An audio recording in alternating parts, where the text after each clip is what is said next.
जय हिंद साथियों, आज के इस वीडियो में हम करेंगे संविधान के 500 महत्वपूर्ण प्रश्नों का पार्ट 3। इसके 2 पार्ट मैंने ऑलरेडी अपलोड कर दिए हैं। अगर आपने उन्हें नहीं देखा तो उन्हें आप जरूर देखिएगा। सारे क्वेश्चन सिलेक्टेड इंपॉर्टेंट हैं और आपके सभी प्रतियोगी परीक्षाओं के लिए महत्वपूर्ण प्रश्न हैं। तो आप इस वीडियो को अंत तक देखिएगा, आपको हर एक प्रश्न का उत्तर इसी क्लास में याद हो जाएगा। तो चलिए फिर आज के इस वीडियो को शुरू करते हैं। तो पहला क्वेश्चन है, लोकसभा सदस्य अपना त्यागपत्र किसे देते हैं? लोकसभा के अध्यक्ष को देते हैं। नेक्स्ट क्वेश्चन, वित्तीय बिल कहां पास हो सकता है? केवल लोकसभा में वित्तीय बिल पास हो सकते हैं, केवल लोकसभा में। और लोकसभा सदस्यों की आयु कितनी होती है? लोकसभा सदस्यों की न्यूनतम आयु 25 वर्ष होती है। 25 वर्ष होती है लोकसभा सदस्यों की न्यूनतम आयु सीमा। अस्थायी लोकसभा अध्यक्ष को क्या कहते हैं? प्रोटेम स्पीकर कहा जाता है। और अस्थायी लोकसभा अध्यक्ष की नियुक्ति कौन करता है? नियुक्ति करता है दोस्तों राष्ट्रपति। राष्ट्रपति अस्थायी लोकसभा अध्यक्ष की नियुक्ति करता है, यानी प्रोटेम स्पीकर की नियुक्ति राष्ट्रपति करता है। मंत्रिपरिषद किसके प्रति उत्तरदायी होता है? लोकसभा के प्रति उत्तरदायी होता है। नेक्स्ट क्वेश्चन है, किस वर्ष लोकसभा का कार्यकाल एक एक करके 2 बार बढ़ाया गया था? तो 1976 ईस्वी में बढ़ाया गया था। अगला क्वेश्चन, अभी तक कितने प्रधानमंत्रियों की मृत्यु अपने पद पर रहते हुए हुई है? तो 3 प्रधानमंत्रियों की मृत्यु हुई है। पंडित जवाहरलाल नेहरू, लाल बहादुर शास्त्री और इंदिरा गांधी हैं जिनकी मृत्यु प्रधानमंत्री पद पर रहते हुए हुई है। प्रधानमंत्री पद से त्यागपत्र देने वाले पहले प्रधानमंत्री कौन थे? तो मोरारजी देसाई पहले प्रधानमंत्री थे जिन्होंने प्रधानमंत्री पद से त्यागपत्र दिया था। संसदीय शासन प्रणाली सर्वप्रथम किस देश में लागू हुई थी? ब्रिटेन देश में लागू हुई थी।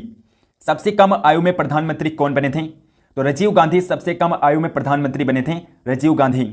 स्वतंत्र भारत के प्रथम कानून मंत्री कौन थे? तो डॉक्टर भीमराव अंबेडकर स्वतंत्र भारत के पहले कानून मंत्री थे, doctor Bhimrao Ambedkar. Next question, स्वतंत्र भारत के प्रथम वित्त मंत्री कौन थे? तो डॉक्टर जॉन मथाई पहले वित्त मंत्री थे। भारतीय संविधान में किस पद का उल्लेख नहीं है? तो उप प्रधानमंत्री पद का उल्लेख भारतीय संविधान में नहीं किया गया है। और अब तक दोस्तों 7 उप प्रधानमंत्री हो चुके हैं भारत के, और पहले उप प्रधानमंत्री थे सरदार वल्लभ भाई पटेल। नेक्स्ट क्वेश्चन, उप प्रधानमंत्री पद के लिए न्यूनतम आयु सीमा कितनी होती है? 25 वर्ष होती है। नेक्स्ट क्वेश्चन, उप प्रधानमंत्री का कार्यकाल कितना होता है? 5 वर्ष होता है। राज्यसभा में प्रथम विपक्ष का नेता कौन था? कमलापति त्रिपाठी प्रथम विपक्ष के नेता थे। भारत के प्रथम लोकसभा अध्यक्ष कौन थे? तो जीबी मौलंकर भारत के प्रथम लोकसभा अध्यक्ष थे, जीबी मौलंकर। और प्रथम लोकसभा उपाध्यक्ष थे एम अनंत सैनम आयंगर। नेक्स्ट क्वेश्चन, लोकसभा का जनक किसे कहा जाता है? तो जीबी मौलंकर को लोकसभा का जनक कहते हैं, जीबी मौलंकर को। भारत सरकार को कानूनी मामलों में राय कौन देता है? भारत का महान्यायवादी कानूनी मामलों में भारत सरकार को न्याय देता है। और महान्यायवादी की नियुक्ति कौन करता है? महान्यायवादी की नियुक्ति कौन करता है? राष्ट्रपति महान्यायवादी की नियुक्ति करता है। राष्ट्रपति प्रेसिडेंट महान्यायवादी अटॉर्नी जनरल की नियुक्ति करता है और अनुच्छेद 76 के तहत करता है, आर्टिकल 76 के तहत करता है। महान्यायवादी कब तक अपने पद पर रह सकता है? तो राष्ट्रपति की मर्जी तक रह सकता है। नेक्स्ट क्वेश्चन है, नियंत्रक महालेखा परीक्षक का कार्यकाल कितना होता है? 6 वर्ष होता है। मुख्य निर्वाचन आयुक्त को उसके पद से कैसे हटाया जा सकता है? महाभियोग की प्रक्रिया के दौरान मुख्य निर्वाचन आयुक्त को उसके पद से हटाया जा सकता है। और महाभियोग की प्रक्रिया दोस्तों अमेरिका के संविधान से भारतीय संविधान में अपनाई गई है। महाभियोग की प्रक्रिया अमेरिका के संविधान से भारतीय संविधान में ली गई है, जो कि अनुच्छेद 61 में बताई गई है। भारत का सबसे बड़ा उच्च न्यायालय कौन सा है? तो इलाहाबाद हाईकोर्ट, इलाहाबाद उच्च न्यायालय भारत का सबसे बड़ा उच्च न्यायालय है। नेक्स्ट क्वेश्चन, भारत के किसी राज्य में किस मुख्यमंत्री का सबसे लंबा कार्यकाल रहा है?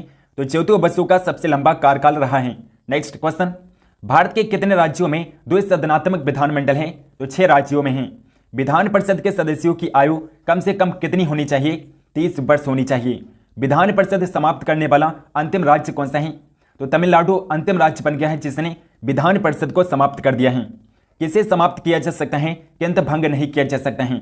तो विधान परिषद को दोस्तों समाप्त किया जा सकता है, लेकिन इसे भंग नहीं किया जा सकता है। विधानसभा सदस्य के लिए न्यूनतम आयु सीमा कितनी होती है? 25 वर्ष होती है। विधानसभा सदस्यों की न्यूनतम आयु सीमा 25 वर्ष होती है। भारत का राष्ट्रपति किस प्रकार के आपात की घोषणा कर सकता है?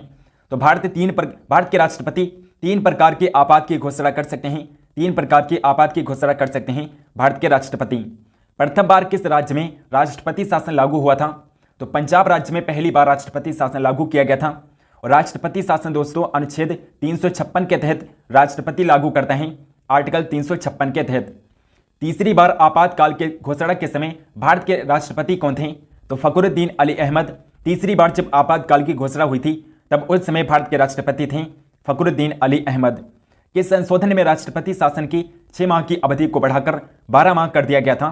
तो 42वें संविधान संशोधन के दौरान वर्ष 1976 में 6 माह की अवधि को बढ़ाकर 12 माह कर दिया गया था। अगला क्वेश्चन है, संविधान के किस संशोधन के दौरान पंचायती राज संस्थाओं को संवैधानिक दर्जा दिया गया था? तो 75वें संविधान संशोधन के दौरान पंचायती राज संस्थाओं को संवैधानिक दर्जा प्रदान किया गया। पंचायती राज विषय किस सूची में है? राज्य सूची के अंतर्गत पंचायती राज विषय को रखा गया है। किस संशोधन में महिलाओं के लिए ग्राम पंचायत में 1/3 सीटें आरक्षित की गई हैं? तो 73वें संविधान संशोधन के दौरान ग्राम पंचायत में 1/3 सीटें महिलाओं को आरक्षित की गई हैं। अगला क्वेश्चन, पंचायत चुनाव के लिए उम्मीदवार की आयु कितनी होनी चाहिए? 21 वर्ष होनी चाहिए। संविधान सभा का पहला अधिवेशन कहां पर हुआ था? दिल्ली में हुआ था। नेक्स्ट क्वेश्चन, संविधान की प्रस्तावना के अनुसार भारत किस प्रकार का राष्ट्र है? तो भारत एक धर्मनिरपेक्ष राष्ट्र है। धर्मनिरपेक्ष का अर्थ है कि भारत का अपना कोई धर्म नहीं है। भारत एक गणतंत्र है। इसका अर्थ क्या है? भारत में कोई भी वंशानुगत शासक नहीं है। यही गणतंत्र का अर्थ होता है। संविधान की प्रस्तावना में देश को किस नाम से पुकारा गया है? तो भारत अर्थात इंडिया के नाम से प्रस्तावना में भारत को पुकारा गया है। नेक्स्ट क्वेश्चन, भारतीय संविधान की संशोधन प्रक्रिया किस देश के संविधान से प्रभावित है? दक्षिण अफ्रीका के संविधान से प्रभावित है। और संशोधन प्रक्रिया भारतीय संविधान में अनुच्छेद 368 में बताई गई है, आर्टिकल 368 में बताई गई है, जो कि भाग 20 में पड़ता है। भाग 20 में अनुच्छेद 368 दिया गया है। संविधान के किस भाग में ग्राम पंचायतों की स्थापना की गई है? तो 90वें भाग में की गई है। नेक्स्ट क्वेश्चन, संविधान के किस अनुच्छेद में अल्पसंख्यकों के हितों के संरक्षण की व्यवस्था है? तो अनुच्छेद 32 में है। किस अनुच्छेद में संसद के संयुक्त अधिवेशन का प्रावधान है? तो अनुच्छेद 108 में है। राष्ट्रपति किस अनुच्छेद के अंतर्गत सर्वोच्च न्यायालय से परामर्श मांग सकता है? तो अनुच्छेद 143 के अंतर्गत आर्टिकल 143 के अंतर्गत प्रेसिडेंट सुप्रीम कोर्ट से परामर्श मांग सकता है। नेक्स्ट क्वेश्चन, संविधान के किस अनुच्छेद के अंतर्गत संविधान संशोधन की प्रक्रिया का उल्लेख है? संविधान संशोधन प्रक्रिया का उल्लेख संविधान के किस अनुच्छेद के अंतर्गत दिया गया है? तो यहां पर अनुच्छेद 356 नहीं होगा दोस्तों, अनुच्छेद 368 होगा। आर्टिकल 368 में संविधान संशोधन की प्रक्रिया बताई गई है। संविधान के किस अनुच्छेद में मूल कर्तव्यों का उल्लेख है? तो अनुच्छेद 51 क्लोज का में है। राष्ट्रीय पिछड़ा आयोग का गठन किस अनुच्छेद के अंतर्गत किया जाता है? अनुच्छेद 340 के अंतर्गत राष्ट्रीय पिछड़ा आयोग का गठन किया जाता है। किस अनुसूची में असम, मेघालय, त्रिपुरा व मिजोरम राज्यों की जनजाति क्षेत्रों के प्रशासन में के बारे में प्रावधान है? तो 6ठी अनुसूची में है। अगला क्वेश्चन, डॉक्टर भीमराव अंबेडकर ने संविधान के किस भाग को सबसे अधिक आलोकित भाग कहा है? तो भाग 3 को डॉक्टर भीमराव अंबेडकर ने सबसे आलोकित भाग कहा है। और भाग 3 को भारत का मैग्ना कार्टा कहा जाता है। भाग 3 को भारत का मैग्ना कार्टा कहते हैं। मैग्ना कार्टा अगर पूछा जाए किसे कहा जाता है, तो भाग 3 को कहा जाता है। किसी कैदी को न्यायालय के समक्ष प्रस्तुत करवाने के लिए किस रिट की आवश्यकता होती है? बंदी प्रत्यक्षीकरण रिट की आवश्यकता होती है, जो कि अनुच्छेद 32 में बताई गई हैं। आर्टिकल 32 में 5 प्रकार की रिटें बताई गई हैं। 5 प्रकार की रिटें अनुच्छेद 32 में बताई गई हैं। और अनुच्छेद 32 को डॉक्टर भीमराव अंबेडकर ने संविधान का हृदय और आत्मा कहा है। नेक्स्ट क्वेश्चन, व्यक्तिगत स्वतंत्रता के लिए कौन सी रिट दायर की जा सकती हैं? हेबियस कॉर्पस रिट, बंदी प्रत्यक्षीकरण रिट जारी की जा सकती हैं व्यक्तिगत स्वतंत्रता के लिए। नेक्स्ट क्वेश्चन, प्रेस की स्वतंत्रता किस अधिकार में है? भाषण की स्वतंत्रता में है। और प्रेस की स्वतंत्रता अनुच्छेद 19 में बताई गई है, आर्टिकल 19 में बताई गई है। भारतीय संसद का निर्माण कैसे होता है? लोकसभा, राज्यसभा और राष्ट्रपति से मिलकर भारतीय संसद बनती है। नेक्स्ट क्वेश्चन है, संसद के दोनों सदनों का सत्रावसान कौन करता है? राष्ट्रपति करता है। भारत के राष्ट्रपति को पद एवं गोपनीयता की शपथ कौन दिलाता है? तो भारत का मुख्य न्यायाधीश, chief justice of India, Bharat के राष्ट्रपति को पद और गोपनीयता की शपथ दिलाता है।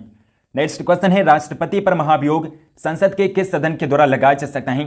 तो संसद के किसी भी सदन, लोकसभा या राज्यसभा, किसी भी सदन के द्वारा राष्ट्रपति पर महाभियोग लगाया जा सकता है। राष्ट्रपति के त्यागपत्र की सूचना उपराष्ट्रपति को कौन देता है? लोकसभा अध्यक्ष देता है। नेक्स्ट क्वेश्चन, भारत के किस राष्ट्रपति की मृत्यु कार्यकाल खत्म होने से पहले हुई थी? तो डॉक्टर जाकिर हुसैन की मृत्यु हुई थी। लोकसभा व राज्यसभा में राष्ट्रपति कुल कितने सदस्यों को मनोनीत कर सकता है? 14 सदस्यों को मनोनीत कर सकता है। राज्यसभा में राष्ट्रपति 12 सदस्यों को मनोनीत कर सकता है। लोकसभा में 2 एंग्लो इंडियन को राष्ट्रपति मनोनीत करता था, लेकिन 2020 में एंग्लो इंडियन को समाप्त कर दिया गया, तो अब राष्ट्रपति केवल 12 सदस्यों को मनोनीत कर सकता है। नेक्स्ट क्वेश्चन है, युद्ध अथवा बाहरी आक्रमण की स्थिति में आक्रमणकारी के विरुद्ध युद्ध की घोषणा कौन कर सकता है? तो राष्ट्रपति केवल प्रेसिडेंट कर सकता है। कौन भारत के 2 बार राष्ट्रपति चुने गए थे? तो डॉक्टर जाकिर हुसैन एकमात्र व्यक्ति हैं जो भारत के 2 बार राष्ट्रपति बने थे। उपराष्ट्रपति का चुनाव कैसे होता है? अप्रत्यक्ष रूप से होता है। नेक्स्ट क्वेश्चन है, उपराष्ट्रपति के चुनाव संबंधी विवाद को कौन देखता है? तो सर्वोच्च न्यायालय, सुप्रीम कोर्ट देखता है। वर्तमान में राज्यसभा सदस्यों की संख्या कितनी है? वर्तमान में राज्यसभा में 245 सदस्य हैं और वर्तमान में लोकसभा में 543 सीटें हैं।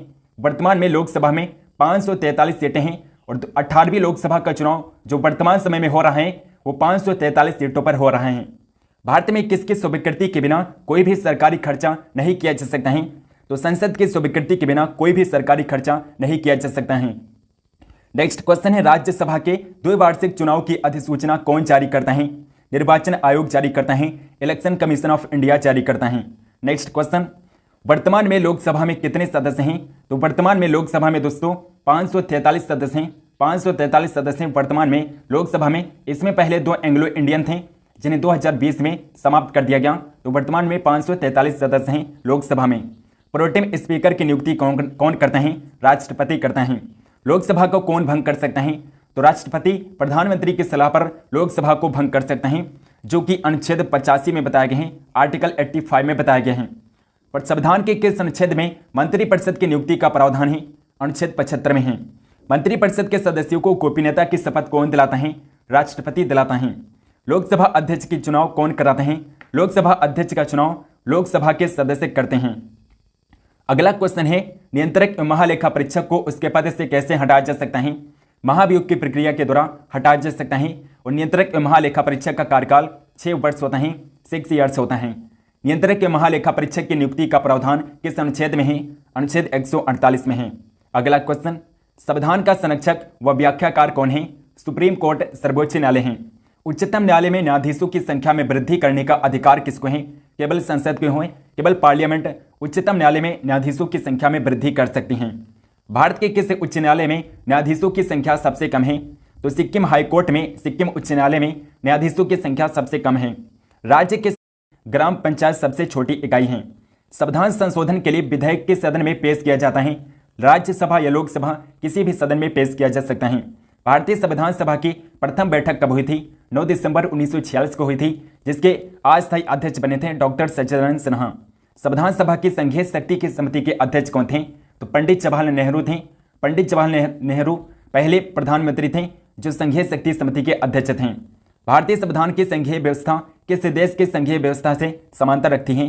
तो कनाडा के संघीय व्यवस्था से समानता रखती हैं। वो संवैधानिक दस्तावेज कौन सा है जिसका भारतीय संविधान तैयार करने में गहरा प्रभाव पड़ा? तो भारत सरकार अधिनियम 1935 है। नेक्स्ट क्वेश्चन, न्यायिक पुनरावलोकन की प्रक्रिया भारतीय संविधान में किस देश से ली गई है? अमेरिका देश से ली गई है। सर्वोच्च न्यायालय की व्यवस्था भारतीय संविधान ने किस देश के संविधान से ली है? संयुक्त राज्य अमेरिका से ली है।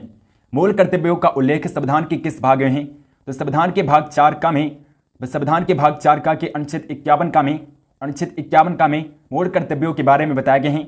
और मूल कर्तव्यों को भारतीय संविधान में 42वें संविधान संशोधन के द्वारा वर्ष 1976 में जोड़ा गया था, 1976 में। और मूल कर्तव्यों को भारतीय संविधान में रूस के संविधान से अपनाए गए हैं। रूस के संविधान से मूल कर्तव्यों को भारतीय संविधान में अपनाए गए हैं। अगला क्वेश्चन है, किस अनुच्छेद में नागरिकता संबंधी प्रावधान है? तो अनुच्छेद 5 से 11 में और भाग 2 में नागरिकता संबंधी प्रावधान किए गए हैं। भाग 2 के अनुच्छेद 5 से 11 में। संविधान के किस अनुच्छेद में धन विधेयक की परिभाषा दी गई है? तो धन विधेयक की परिभाषा अनुच्छेद 110 में की गई है।